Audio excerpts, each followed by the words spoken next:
So what's going on, everybody? I am your host, Sophie Bona. Welcome to another episode of Snatches and Scotch, brought to you by SweaterX Magazine. I'm here with my main man, Jon Gilson. This guy is awesome. I could go on and on about why, but I got into being an affiliate owner and really into CrossFit because of you, your videos you did earlier on, a metric sheet you were talking about. I had that metric sheet and I was going over to my wife, like, see what we can do? We can do this and we can do that. We have to do this. And I was going, I went over that, the cash flow statement. I went over that like 100 times before I even tried to open up my affiliate. And when I did open it up, it was in my garage. I started small and I built it really, really slowly. But I think that you've helped so many people in the CrossFit community just, do what they love. And not only to have a job of passion, but a real business that'll support them to do, live out the perfect day. Yeah, and it's super cool. And so I just want you to talk a bit about your Again Faster project, and maybe share with people that may not have heard of it or know about it. It was a free 4-hour seminar. Yeah, 3. Actually, 3-hour seminar. Yeah. 4 is not free. 4 is like it's too much. But oh my God, like when I heard free, I'm like, I'll be all right. It'll be like a lot of upsell. There was no selling, and it was mind blowing. Like a ton of amazing information, not only inspirational but extremely applicable. Like no bullshit. Thanks, man. Which is great. So why don't you kind of tell us how you kind of got started with this project, and why are you doing it? Yeah, well, I mean, I think that the genesis of this is pretty old at this point, and you actually mentioned it. I made these videos with my buddies Ben and Jay and Amy and Rick called the Business Roundtable. Yes. And we made these videos on Again Faster back in the day, basically asking Ben and Amy and Rick and Jay how they become successful affiliate owners. And rather than me giving out my business knowledge, I thought I'd provide a venue for them to give theirs out. So I think we ended up with 28 or 29 videos. And the reason that those videos got made was that I was starting to recognize that after my graduate school education in finance and control, after really learning the hard way how to run a business decently, that the people that I cared about weren't having that same opportunity. Well, they had the opportunity but not the knowledge. And so, I was working at gyms, I was working with gyms, and all of the dialogue was around coaching. It was around how do I coach, how do I get better at snatching, how do I row, etc.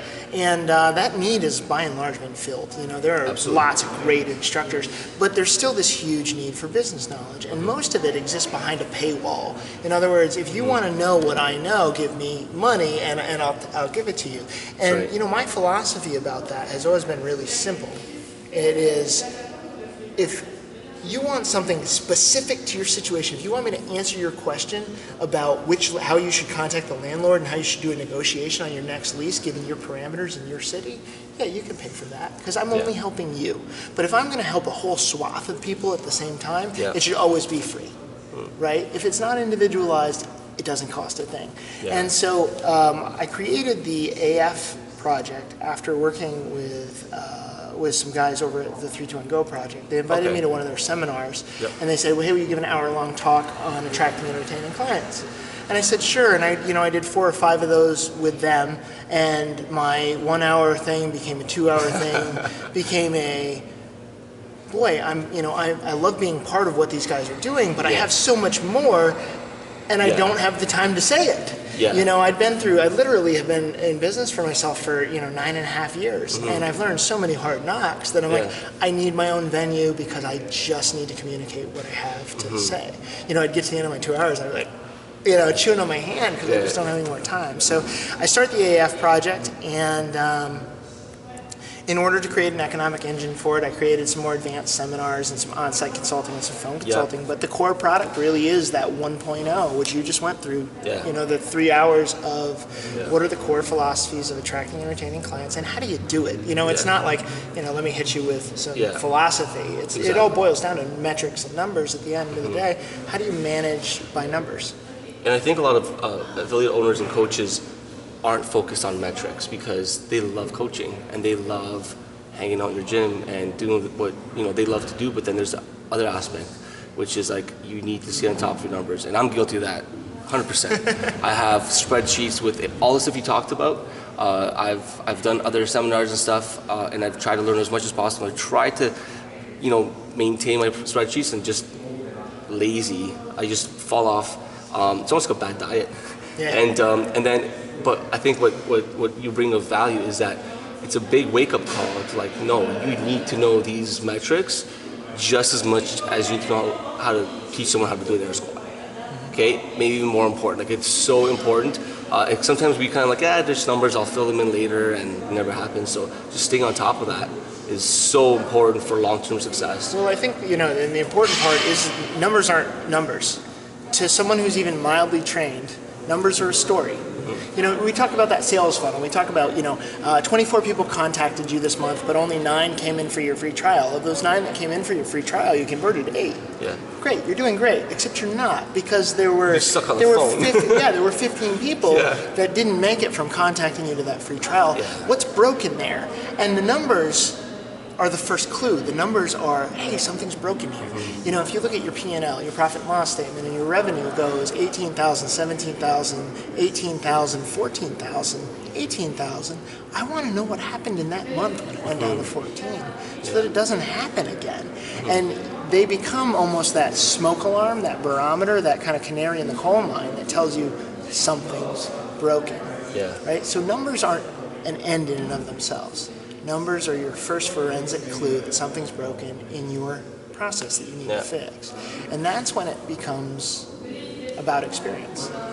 And that's where we all tend to go. Rather than saying, hey, I'm not getting enough members, why not? Yeah. We say, I'm not getting enough members. What do you guys do for marketing? Yeah. And then we all get on this Facebook group and everybody's like, well, I invite over, the ladies from the local community and we drink wine and then I get a bunch of clients. And so everybody's doing women wine. But nobody knows.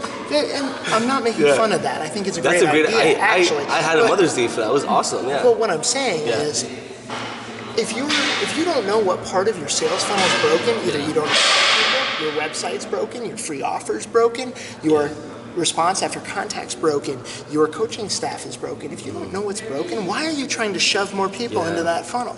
Yeah, I totally agree with that. When I first started the seminar, one thing that I struggled with was that how do I attract more people into the gym, into the free intro programming? I have automated emails that go out, but maybe they're just not good enough, or maybe there's too many of them, so I really have to revisit all those things, all those steps, and or really maybe figure out. Instead of automated emails, you should be picking up the phone. Pick up the phone and contact. Well, and that's really where the cycle starts, right? Yeah. You do something, you have to keep the data on it, so you see where it's broken. Yeah. Then you got to think about it and say, hey, man, what could be wrong there? You got to read all those emails and say, if I was the client on the other end of that email, how would I react to that?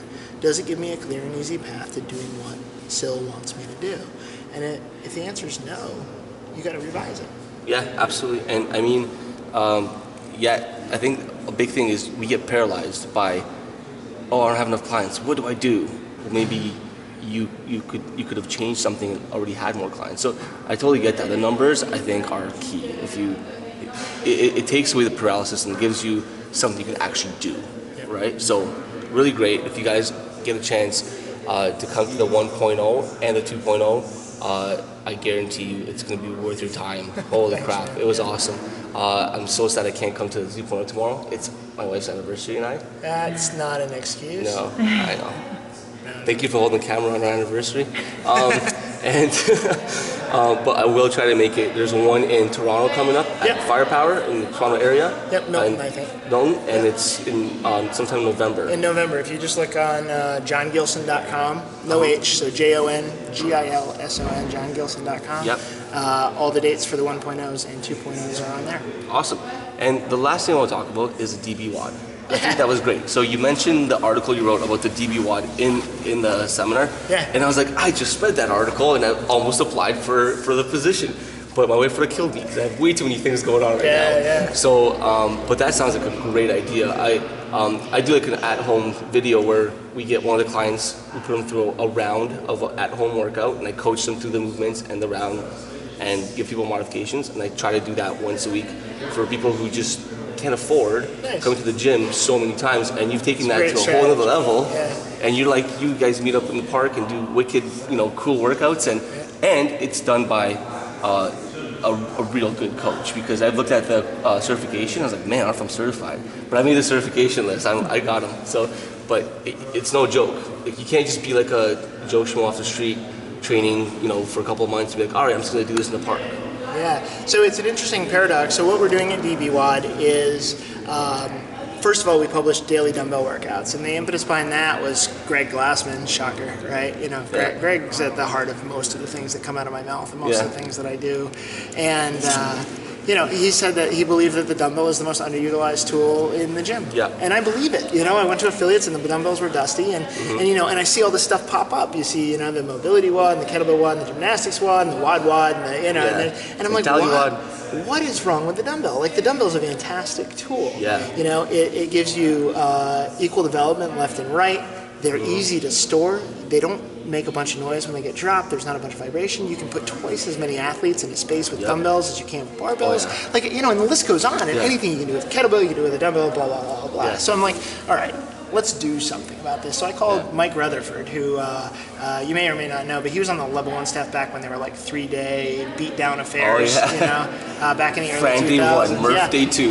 And it's Murph, and then it's Murph. And now we're going to do Fran and Helen, and but anyway, Rut's a badass, and Coach Rut made a bunch of videos, dumbbell moves, DVDs back in the day. Those were those discs, the silver ones you put in. And so I called him, will you do the programming? And he said, yeah, I'll do the programming. And he said, what's the business model? I said, well, we're going to make no money. And he's like, okay. You know, so how it works is that we publish it every day. We got a video library on there. You can do the WOD. But we also have these things called local crews. And local crews are led by qualified instructors, which in our system means that they have multiple high-level credentials from multiple credentialing agencies in their country, and you know, we will consider others besides the ones on the list. But basically, we're looking for badass coaches with good reputations, and they go through a gauntlet to get hired, which is, you know, that they need letters of recommendation. They have to write a personal essay. They have to produce copies of all of their certifications so that we can see them. They have to be AED certified, they have to be insured, and CPR, and they have to pass a social media screen. You know, so we go through and we actually make sure they're good people and that they're talented people. This almost seems counterintuitive because it's like you want people to come and be on board with you, but you're making it really difficult. But at the same time, it's like you're making this exclusive group of like really great like coaches in small groups all over the So there's only one coach in any city, and that's all that there will ever be. And they run their local crew, and they do it for free. And so their job is to do a DBWAD a minimum of once a week, but preferably twice a week for free in a public park in their city. And we attract the clients for them. So there's sign-ups on our site where anybody can go in. They get, you know, they fill out a waiver, they fill out some things about their previous experience, and they just show up. And the really cool thing about it is that they don't pay. You know, the client never pays. The coach doesn't get paid. We have very few revenue streams at DBWAD besides selling T-shirts. But that's not the point. You know, the point is, can I get people doing high-intensity functional fitness in public? And people who are scared of what we do, who walk in and see bumper plates and barbells and stuff and go, oh my God, I can't do that. But see, you know, women their age and their size and their strength level using 15-pound dumbbells in a park with an instructor. You know, we've grown from me and Amanda to about 10 to 12 people per workout. And you know, it's not huge, but none of them are experienced CrossFitters. When did you guys start? Like in the winter? I remember. Last November. So I think that might have put a damper on. You started posting pictures. I'm like, this guy's crazy. He's doing like 6 a.m., 5 a.m. workouts with dumbbells in the snow. Like, there's something to be said for the roots of glutton CrossFit for and being punishment. Tough, man. I say, you know what? Like, you got your special shoes and your rubber floor and the lighting's right and your HVAC's on. Like, give me a break. That's not what this is. It's never what this was. Optimal conditions is not always best for training. You've never worked out till you bear crawled in 8 inches of snow. You know? That's awesome. So why the free DBWAD? Like, why do we? You'll hear the argument of people saying when you offer free training, consistently free training, people don't appreciate it, they don't get results, they quit, and so on. Why the free WAD? Well, let me address that in multiple parts because, the idea that something is free isn't valuable is bullshit. Yes. Right? Free and valuable can coexist. The thing is, when somebody knows they're going to give something away for free, they don't tend to put their heart and soul into making it worthwhile. Yeah. I see this in intro classes. I see this in, free seminars. You see this in workouts. It's like, you know what? If you're not going to put your heart into it, you shouldn't offer it at any price. And so I just don't believe that assertion that free and valuable can't coexist. And, that's really what we're doing by recruiting high-level coaches is guaranteeing that free experience is going to blow you away. Absolutely. And if the free experience blows you away, you're going to tell your friends. If you tell your friends, more people come. All giving something away in a business for free does is opens the avenue for selling other things at a later date at a higher volume. Yeah. In other words, let's say that a year from now, instead of 5 local crews that we have now, we have 20, which I think is realistic. And each of those crews attracts 10 people, right? We only have, at that rate, 200 people doing the workout once a week. Okay, now make it 40 crews, attracting 15 people. Okay, right? Where are we at here? We're at 600 people doing it. Yeah. All right. Like, how many crews can we have? How many cities you got? How many qualified instructors are there who spend most of their time in boxes like this one who could easily go out for an hour a week and teach a dumbbell walk? And it also gives them self-fulfillment as well. Right. Right? Because if they're applying for that, if they're going through your crazy scrutinous process of hiring, for sure they want to be there. But it gives them that opportunity to show people what they're worth. Just like we're talking about in the 1.0. It gives them the opportunity to say, I'm a good coach, look, and if you want more of what I've got, come to my box. It's a great recruiting tool. Absolutely. But at the end of the day, my goal is literally, in making it free, was to spread it as rapidly as possible. Make it viral. Yeah. And if I can get 20 or 30,000 people doing DBWAD and you want to talk about business opportunities. I never have to charge those people. Yeah. I want to go to an equipment company and say, sponsor us for 30,000 eyeballs guaranteed in your exact demo. They're going to do it. Yeah. You go to a Nike or an Under Armour and you say, hey, you know what we could really use is some compression gear. Yeah. Could you sponsor us? Yeah. And all of a sudden, like, that opens up. Now, that's not necessarily the business model. Yeah. The point is that when you offer something at large volume for free, other opportunities arise. With high value. With high value. Yeah. You can't just offer some bullshit for free. Yes. Yeah. Right? That's a big one. Yeah. Yeah. It has to be valuable, just like what we were talking about Yeah. today. So hey, I don't know where DBWAD's going to lead, but what I really want it to lead to is people giving up their $10 a month gym memberships to go work out outside. $10 a month for Friday pizzas? Is that what you're saying? Yeah. With people that are actually their friends, Yes. that actually get some results with a qualified instructor. That idea that just because you can't afford boutique fitness doesn't mean you're relegated to the cardio theater. Yeah. And I think that I like it, the cardio theater. That's awesome. Hey man, and if it doesn't work, I'm having fun, and I will continue to do DBWAD with my 10 people in Boston. And you're still until I'm changing 10 people, great. man. Yeah. I mean, at the end of the day, you're still making an awesome difference. So that's cool. I mean, when I saw that DBWAD stuff, I wasn't really sure what it was about. I read the last article. If you haven't read it, make sure you go to dbwad.com, right? The last blog. What was the title of your blog? Oh man, it was funny. It's like 15 words. Yeah. It was really funny. You gotta go read it. You'll know which one it is. And it was just short enough because I have a very short attention span. So I read through the whole thing, and so you'll enjoy it for sure. 300 words. Yeah. Somebody give him a medal. Yeah. That's why. What do you think of a video podcast? Right. Because I don't write that well. Not well. I just don't. It doesn't fulfill me. It's not my niche. Yeah. So if you guys want to stay in touch with Jon, DBWAD, and again, fasterproject.com. No, it's actually at jongilson.com. Oh, jongilson.com. Yeah. Okay, and social media?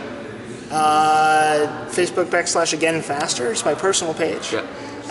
And then there are pages for all these things. Awesome. You probably know how to use Facebook. Yeah. So get in contact, get involved. Make sure you make the seminar if it's relevant to you. And it was awesome.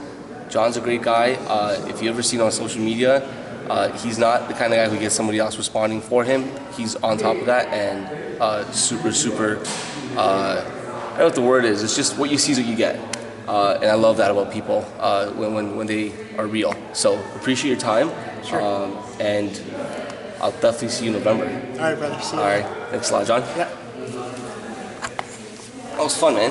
Thanks. Yeah.